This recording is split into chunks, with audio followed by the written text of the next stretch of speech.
ఆటగద గణపతిని తిరిగి బతికించేవు కళ్ళు మూయుట మొదటి ఆట నీకు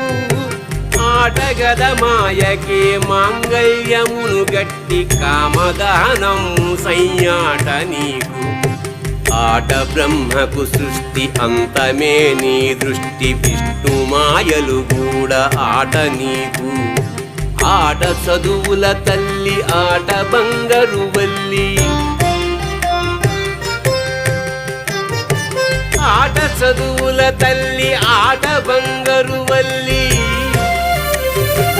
ఆటగద శ్రీచక్ర సంచారిణి ఆటగద శివ ఆటగద కేశవ